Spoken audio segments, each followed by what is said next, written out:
আর রাহমা আজমালু মা ফিল ইনসান। মানুষের সবচেয়ে সুন্দর জিনিস হলো মানবতা। লঞ্চ চলে যাচ্ছিল, কিন্তু একজন মায়ের বুকের ভিতরটা থেমে গিয়েছিল। সেই বুকের কান্না বুঝেছিল কোস্টগার্ড। সব হিরো সিনেমা থাকে না, কিছু হিরো নদীর মাঝেও থাকে। বাচ্চাটা লঞ্চে, মা দাঁড়িয়ে ঘাটে। এই দৃশ্যটা কোনো মায়ের সহ্য করার মতো না।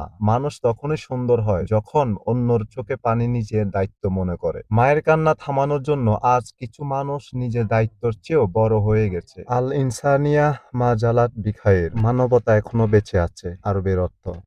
আমি ঢাকা থেকে আসছি যাতায়াতের 4টা বাড়ি থেকে জামুদের আমার কোনো কিছু খাই না, আমি রোজা রেখে।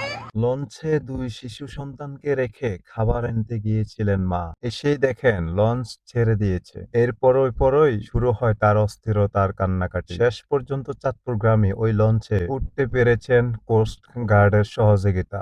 বুধবার দুপুরে রাজধানীর সদরঘাট লঞ্চ টার্মিনালে উচ্চ ভিড়ে এই দৃশ্য চোখে পড়ে। জানা গেছে সেখানে উপস্থিত ছিলেন দৈনিক কালবালা প্রতিবেদন মাসুদ রানা। উনাকে অসংখ্য ধন্যবাদ।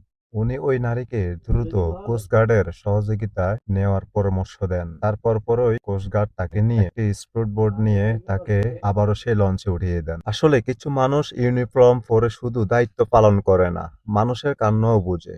মায়ের চোখের পানি দেখে কোস্টগার্ড থেমে থাকেনি, স্পিড বোট নিয়ে ছুটে গেছে সন্তানের কাছে পৌঁছে দিতে। এই পৃথিবীতে এখনো মানবতা বেঁচে আছে, আর কিছু মানুষ আছে বলেই মানুষ নিরাপদ অনুভব করে। একটা মা, একটা কান্না, আর কিছু মানবিক মানুষ। মানুষ চিনতে হলে ক্ষমতা না, মানবতা দেখতে হয়। সবাই ভালো থাকবেন, পাশে থাকবেন। যদি ফেসবুকে দেখে থাকেন তাহলে ফলো দিয়ে যাবেন। ইউটিউবে দেখে থাকলে সাবস্ক্রাইব করে দিবেন। আল্লাহ হাফেজ।